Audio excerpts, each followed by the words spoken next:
Welcome to Wow Drama Stories. Let's get started. Story number 1. My husband cheated and gave me herpes. I hate him and I'm about to explode. My excuse of a husband has been cheating for years and gave me herpes. I posted this in an infidelity group, but now I'm sort of realizing that I probably don't want constructive criticism or sane advice. I don't feel like doing anything rational right now. I just want to explode and to scream that I hate my husband more than anything on earth. I just want to be able to smash something and act totally undignified. I hate him. I hate him.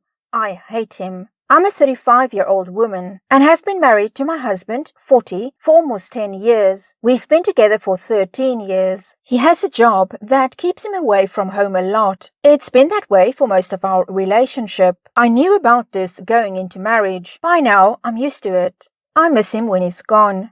And there have definitely been times where I've struggled being on my own. But at this point, it's just the way our life is. I would worry about him and his safety, and what I'd do if the toilet broke and silly stuff like that. I never worried about him cheating on me. It's not that I have a huge ego.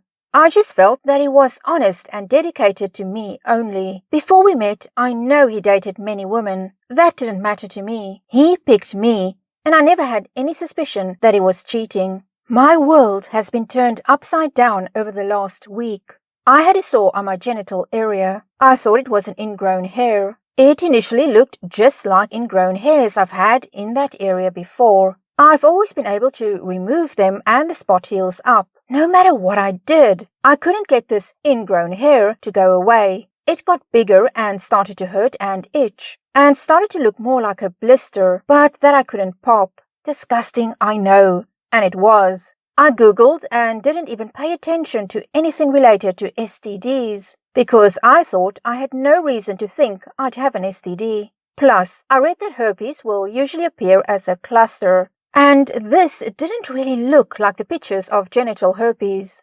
I had an annual gyno appointment coming up and told myself I'd just wait to get it checked out if it was still there. The original one had crusted over and started to heal. But then a new, smaller one popped up. I still was not suspecting an STD. Sure enough, my doctor took one look and said it was almost certainly herpes. I was stunned. I asked her if she could do a test to be sure, because I was adamant that I could not have herpes. She took a swab to confirm, and it came back positive. I know I haven't slept with anyone else in 13 years. I was blazing hot when I told my husband about it, wanting to know where I got this from. He insisted I didn't get it from him. He was very convincing too. He didn't seem shaken by this news at all, not the least bit nervous. I told him that I did not do this to myself. We argued about it and I was so mad, demanding to know what he's been doing. Finally he said, "Fine, I slept with someone else, but I don't have herpes." I was so enraged by this point, I'm surprised I didn't destroy the whole house. I freaked out, told him I hated him, said a lot of horrible things that I fully meant. I told him to get out of our house. He initially refused, saying he wouldn't leave his house. I was in tears and just about screaming, "Get out!" over and over again by this point. He left, but he acted annoyed by it all. No apologies or shame or anything.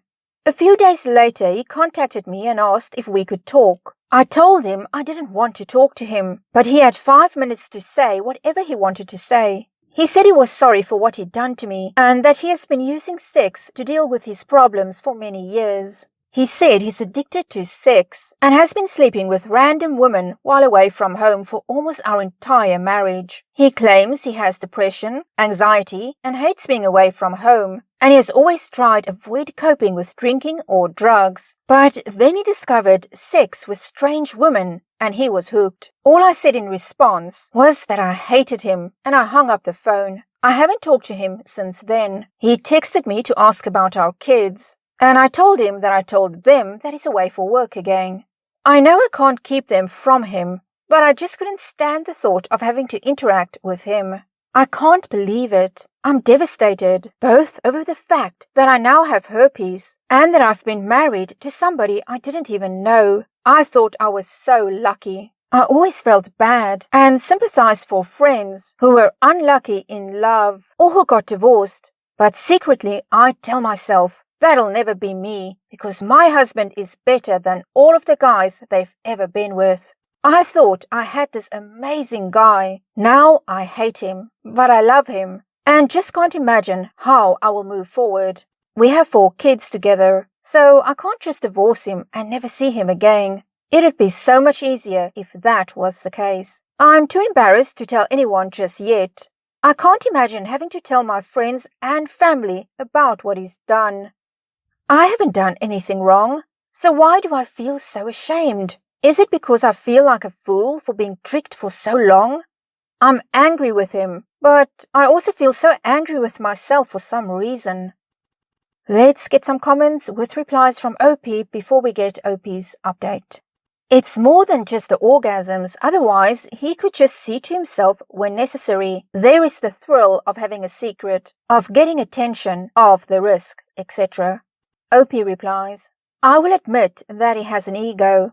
Always has. Sometimes it was attractive to me. I'd sort of tease him about it, and just kind of thought it was silly but endearing. So I can see how getting attention and sex from these women could really be addicting to him. Because he loves having his ego stroked. I never really stroked his ego the way he wanted me to. I loved him, told him that all the time, showed him physical affection, always expressed my gratitude for everything he did for me. We had what I thought was great sex. But I've never been the type to constantly tell him how sexy and talented he is. Before I found out about any of this, he made comments about how I never give him compliments, but other women always did. Maybe I was stupid, but I didn't think that meant he was going to sleep with those other women. Someone else says, I know you don't want any advice, but I'm proud of you for expressing yourself and not holding that all in.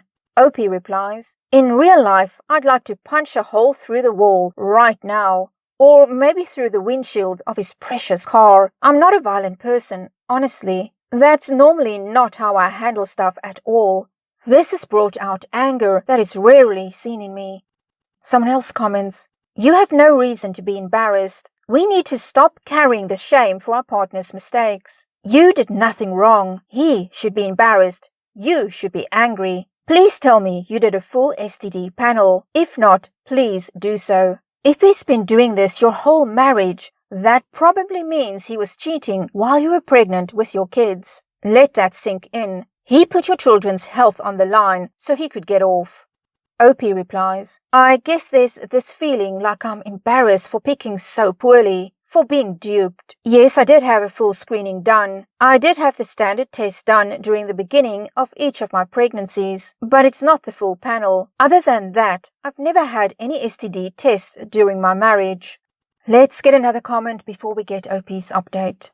This isn't your fault. Remember that. He's a scumbag, cheating liar. Addiction to whatever is a real thing, but to go on like that your whole marriage is psychopathic.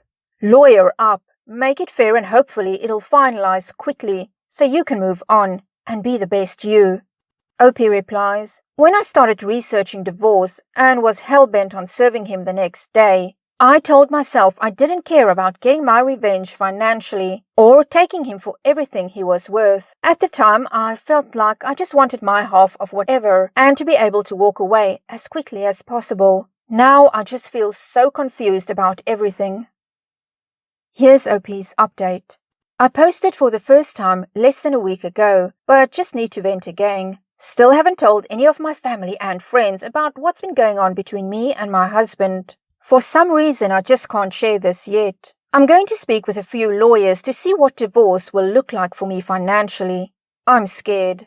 I think I've already started to lose a lot of the anger, and that's when I should have taken action since I had some fuel inside me. Now I'm just incredibly heartbroken and wallowing in my sadness. I feel disgusted in my own body. I can't imagine how I'll ever enjoy sex or even be able to touch myself intimately again because I feel so dirty. And no matter what I do, the dirty, disgusting feeling won't go away. It's not just the herpes making me feel that way, although that's the main thing. But just knowing that my husband was with countless of women, many likely escorts, and I then allowed him inside my body. I cannot get the unclean off of me or out of me. I let him see our kids. We have 4 kids, all under 10. He had been contacting me about seeing them. I read that it would probably be wise of me to let him see our kids, because if I didn't, he could easily use that against me in divorce and custody proceedings. It won't serve me well to look uncooperative. I also don't want to weaponize our children. They love their dad. I'm trying to promise myself that I will not poison that for my kids' sake only. Of course, the thought of him touching my kids after he's touched who knows what gives me the shivers. I talked to him on the phone, but not in person. He asked me if I got tested for other STDs. I told him that it was pretty funny that he'd be concerned about that at this point, since he obviously didn't care before. All of my other tests came back negative. I told him he should get tested for our children's sake, so that if he had something serious, he can get it taken care of, hopefully. He swears he was using protection all of these times. I told him I don't want to hear about any of it. He's so sorry he never meant for any of this to happen to me. So what? You were just going to keep doing it indefinitely had I not developed oozing blisters on my labia. He says he wasn't doing it our entire marriage. He thinks it started about 8 years ago. That's supposed to make it better? So you're saying when I had an infant and was pregnant with our second back to back and was quickly at home trying to juggle 2 babies under 2 by myself is when it started? That was probably the hardest period in all of motherhood for me. Now I can juggle 4 kids and my full-time job when I'm here on my own. But when I first became a mom of 2 and was still a really new mom who hadn't found my footing yet, I really struggled for a while. That really stings particularly bad. No wonder he couldn't understand what I was feeling. He was getting his rocks off with strange women whenever he got stressed. Now my biggest thing is just how to handle all of this with our kids. They don't need to know any details right now. I also feel like I haven't even met with a lawyer yet, so I want to be careful what I tell them or what's going to happen next. Truth be told, I don't think I'm ready to sit them down and tell them we're getting divorced. For the first several days I told them he was away for work. He talked to them on the phone and he played along for a few days. But then he said he wasn't going to do it anymore and he wanted to see them. We haven't really given them a full explanation as to why he's not here at home. He's obviously not across the country for his job since they just saw him. He asked if he could come stay at home, even if he stays away from me. I don't believe he'd actually keep his word about staying away from me. I told him no, I didn't like that idea. He said that this is his house too, and I can't legally keep him from coming home if he wants to. How do you talk to kids about this? It feels so cliché, and almost like a cop-out to say mommy and daddy just aren't getting along and we need to separate. I definitely don't plan to tell them the details though. They're too young to hear any of the details. I wasn't prepared for this. It's not like our relationship had been crumbling and I was thinking of divorce for months or years before finally following through. I haven't ever prepared for what I'd tell my kids in a situation like this.